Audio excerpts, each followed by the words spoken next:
degmada xidhxidh wada dhul ee loo iibiyey mas'uul jaamacad degmada xidhxidh dhulkan oo iibiyey mulkiilaha dhulka Daahir Warsame Cali Samatar qiimaha dhulkan oo dhan $8,000 dhulkan oo dhan nus balood faras magaalo ah ama sakada loo yaqaan ayaa lagu wareejiyay culimada iyo odayaasha deegaanka xidhxidh waxaana wakiil ka ahaa lacagta ururinteeda Sheekh Mukhtaar Xaaji Aadan Nuur waxaana kamid ahaa hadalladooda sida tan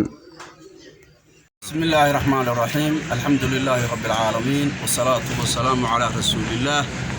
وعلى آله وأصحابه أجمعين ما بعد السلام عليكم ورحمة الله وبركاته الحمد لله رب العالمين إلهي بمحله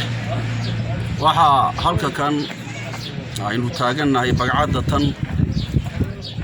أنه كيدني ظاهر ورسمة عليه mulkiilaha leh nuska aynu taaganahay ee ku yaala magaalada xidhxidh oo loo iibiyay masaajidka mustajaamaca magaalada waxa weeyaan Allah suurta geliyay subhanahu wa ta'ala galabta lacag dhan inaanu ku wareejino Daahir Warsame Cali $8,000 الله سانو مهد علينا تاس oo ahayd qarashkii dhulka lagu heshiiyay waxa maanta oo marka ay taariikhdu tahay hijriyada 15kii bishii tobnaad 1444 oo waafaqsan 5tii bishii shanaad 2023 alla suurta geliyay inuu dhulka aanu iibino masaajidka ilaahay mahadiisa kadib waxa mahad leh oo mudan inaan u mahad celino in allaale iyo intii kasbatay maskax ku kasbatay maal ku kasbatay hadii juhdi gelisay ayaan u mahad celinana waxaanu leenahay ilaahay miisaanka xasanaadka ha idin ku daro ajarka isaga ma garanaysaa ilaahay dadka siiya oo abaalgudo ilaahay aydin abaalgudo fajazaakumullahu khairul jazaa jazaan khairul jazaa waxa mudan dadka lacagta bixiyay ee hadana geliyay maskaxda faraha badan oo hadaanu nahay culimadii magaalada iyo waxgaradkiiba aan u mahad celinana oo kowka ah Mukhtaar ama Maxamed آذن نور أو كلية جهدي أن عادي بأهين إن الله لا يا أنت كلا العقد دي كشيء وأنا ترين كرين أما هاتشوجين وضن كأما دبديس هاتشوجين ميزان كينا حسناتك مالين تا الله يري وتبو يوم ترجعون فيه إلى الله مالين تا إلى هاي الأباليو والسلام عليكم ورحمة الله وبركاته نستعين على أمور الدنيا والدين وصلى الله وسلم على سيدنا محمد ما أنت تعرض وحويا شنتي بالشنال ضبط كل وطني صدقة هل كانوا يجوبنا وحويا مقالة حلحل فرس مقالة هذه إن شاء الله تعالى وتضع استهر الله صار شيء إلا كلا يبسدي وأي يبسدين تعاد مقالة ومقالة سكو لوي سيجارة وضلوا قد يوم الجامعة مقالة إلهي سبحانه وتعالى أدكستو كقيب قاطي أجر كذا هو فجيو إلهي سبحانه وتعالى حاج ظاهر وآدو فدوي برنامجك بوسكا وإليه كدرسي خير يوحي وكتنا سنين إلهي سبحانه وتعالى إلهي حقي ساوقرنا ما يسترو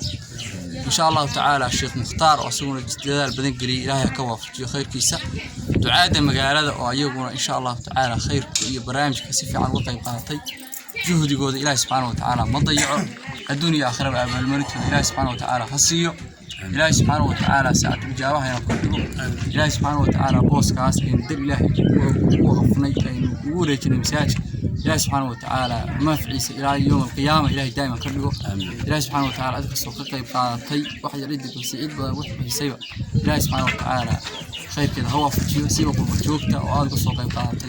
إلهي سبحانه وتعالى وهو الدين سنة إنه أجر كوده إلهي سبحانه وتعالى وكامل يرو إنتاس إلهي سبحانه وتعالى وبيدي سنة في أدوم إلهي سبحانه وتعالى خير أيها خبر ينا وصلى الله وسلم على سيدنا محمد إنتاس من إبراهيم قلبت yahay sallallahu alayhi wasallam daahir warsamaha waxaana loo iibiyey masaajidka ilaahay khayr ha ka dhigo wixii ilaahay wax gashadeena ama annaga ha noqoto ama cid kale ha noqoto ilaahay ha barakeeyo waa sida ilaahay ducada ha aqbalo saacatu jaaba ku jirta waa galab jimca waa 5tii bishii shanaad 2023 waxaanu joognaa streetkii mustajaamaca xirxid oo jidkan galabta cusub loogu magac daray jidka mustajaamaca anoo ku hadlaya afka ilmo jaamac ducaale oo la dirisa insha Allah waxaanu soo dhaweynaynaa u ducaynaynaa rabnaa inaanu ka qayb qaadano jidkaas in laga soo aado dhinacayaga inaanu anana waaridka u bixinay oo waqafna jidka hadii Allah idmo qoliyaha wax la baxay haday dhul noqoto iyo haday dhaqaale noqoto jidka mustajaamaca dadka la baxay waxaan leenahay ilaahay agtiisa wixii aad dhigateen ilaahay maanta argad ku furto runtii magaalaas halbowlihi weey waa isku xirkii hadii inta la xiro waa go'do magaalaas iyo masaajidka jidka jannada Allah idin fududeeyo dariiqa jannada Allah idin fududeeyo maalkiin iyo ubadkiin iyo caafimaadkiin Allah ku ilaaliyo wixii aad rabtaan oo janno ugu horeysa Allah idin siiyo ilaahay waxaanu idin ka baryaynaa duco qalbigaanu idin ducaynaa iyo caloosh Allah idin aqbalo qof kasta oo ka qayb qaatay daaci muxtaar waxaan leenahay hawsha aad soo jiiday tustay dadka khayrkeeda adiga culimada degmaduba ilaahay miisaanka idin saaro wax weyn baad qabateen ilaahay waxaan idin ka baryaynaa wax weyn aad ku heshaan ilaahay agtiisa inaasaan maartay kaga tagayaa wassalaamu calaykum ورحمة الله وبركاته.